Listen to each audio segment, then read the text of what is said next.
उत्तर प्रदेश के बारे में एक कहावत बहुत मशहूर है, दिल्ली का रास्ता उत्तर प्रदेश से होकर गुजरता है, क्योंकि यहाँ पर लोकसभा की सबसे अधिक सीटें हैं। यहाँ पर जिसको बहुमत मिलता है, केंद्र में उसकी सरकार बनने की संभावनाएं बढ़ जाती हैं। 2014 और 2019 के लोकसभा चुनावों में भाजपा ने उत्तर प्रदेश में प्रचंड जीत के बल पर केंद्र में सरकार बनाने में कामयाब हुई थी।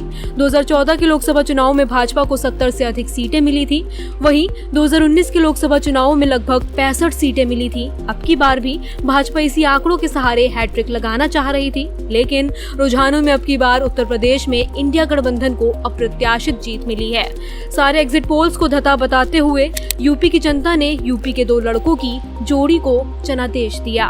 बीजेपी को 33 सीट मिली है तो समाजवादी पार्टी के खेमे में 37 और कांग्रेस के पाले 6 सीटें आईं। अब इस अबूझ नतीजे के मायने खोजे जा रहे हैं, वजह तलाशी जा रही है। अलग अलग थ्योरी है, सपा का टिकट बंटवारा, लोकल डिस्कनेक्ट, जातीय समीकरण, लेकिन गिनवाने वाले इनके अलावा एक और फैक्टर बता रहे हैं, संविधान फैक्टर, या कहें संविधान बचाओ फैक्टर। चौक से लेकर चुनावी समीक्षकों तक चर्चा है कि कांग्रेस ने भाजपा के 400 पार वाले नैरेटिव को संविधान बदलने, आरक्षण छीनने से जोड़ा और इसी का फायदा मिला। लेकिन फिर इस थ्योरी के काउंटर में एक तर्क दिया जा रहा है, अगर आरक्षण जाने का डर यूपी में बिका तो बिहार में क्यों नहीं, जबकि जातिगत लकीरें तो बिहार में भी हैं। और 2015 के विधानसभा चुनाव ने इसी नैरेटिव पर महागठबंधन ने भाजपा की खटिया खड़ी कर दी थी। उत्तर प्रदेश के नतीजे देख के जानकार एक निष्कर्ष की तरफ पहुंच रहे हैं। दोनों गुटों ने एक दूसरे के एजेंडे पर नैरेटिव तैयार किया। भाजपा ने कांग्रेस के सामाजिक आर्थिक सर्वे वाली बात को वेल्थ रीडिस्ट्रीब्यूशन यानी संपत्ति के सरकारी वितरण और मंगलसूत्र के जुमले से जोड़ा।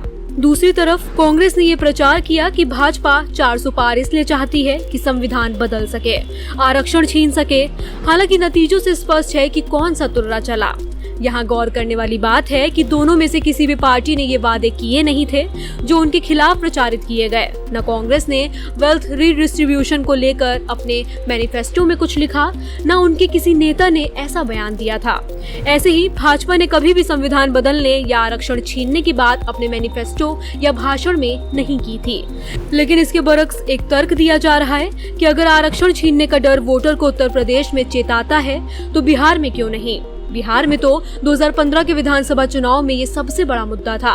तब राष्ट्रीय जनता दल के प्रमुख लालू यादव ने आरएसएस प्रमुख मोहन भागवत के एक बयान को ऐसे ही पैकेज किया कि भाजपा आरक्षण छीनने वाली है। नतीजा, आरजेडी 80 सीटों के साथ सबसे बड़ी पार्टी बनी, जेडीयू दूसरे नंबर पर रही 71 सीटों के साथ, 53 सीटों के साथ भाजपा तीसरे नंबर पर रही। हालांकि इसके जवाब में जानकारों के बीच मंतांतर है। मीडिया को दिए इंटरव्यू में प्रोफेसर और लेखक बद्रीनारायण का कहना है कि बिना डेटा के इस वक्त कुछ भी कहना ठीक नहीं। ऐसा तो हो नहीं सकता कि जाटवों का सारा वोट सपा को चला गया हो, और जितना गया भी है वो संविधान फैक्टर की वजह से ही है। ये कहना भी माकूल नहीं। वरिष्ठ पत्रकार अजय कुमार ने एनडीटीवी में अपने कॉलम में लिखा है कि बीजेपी की ही रणनीति उनके खिलाफ गई है। पिछले लोकसभा चुनाव हो या पिछले 2 विधानसभा चुनाव, भाजपा ने प्रदेश में बसपा के जाटव बेस के खिलाफ गैर जाटव को अपनी तरफ करने की कोशिश की है। इससे उन्हें फायदा भी हुआ। मगर इस बार कांग्रेस के संविधान बदलने वाले नैरेटिव में नत्थी होकर ये उल्टा पड़ गया। अजय लिखते हैं, ऐसा होने के लिए जाटवों को न केवल बसपा से अलग होना था, बल्कि यादवों से अपनी अदावत को भूल सपा को स्वीकारना था। प्रदेश की दलित आबादी और यादव समुदाय में घर्षण रहा है, उसकी झलकियां अभी ताजा हैं। मगर चौंकाने वाली बात है कि पिछड़े वर्ग के वोट बैंक एक बड़ा हिस्सा सपा की तरफ शिफ्ट हुआ है। सूबे की राजनीति ऑब्जर्व करने वाले हाईलाइट करते हैं कि इस बार अखिलेश यादव का टिकट बंटवारा बहुत स्मार्ट था। एक अच्छी सोशल इंजीनियरिंग की समझ के संकेत मिलते हैं। पार्टी का पुराना समीकरण है मुस्लिम यादव, मगर इस बेस पर जो पूरी तरह आश्रित होने वाला रवैया है, सपा ने इस बार उसे किनारे किया।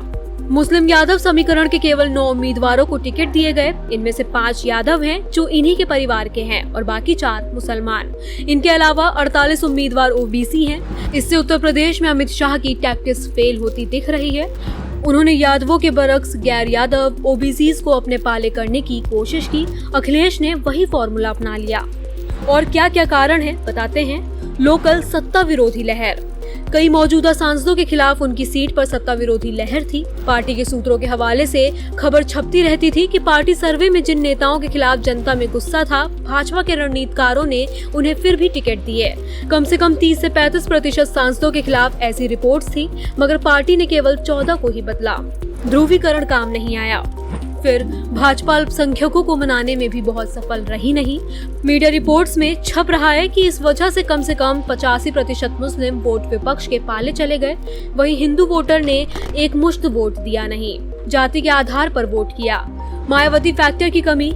कभी प्रदेश में बसपा की अपनी साख थी, अपने वोटर करीब 30% इस चुनाव में खाता भी न खोल पाई।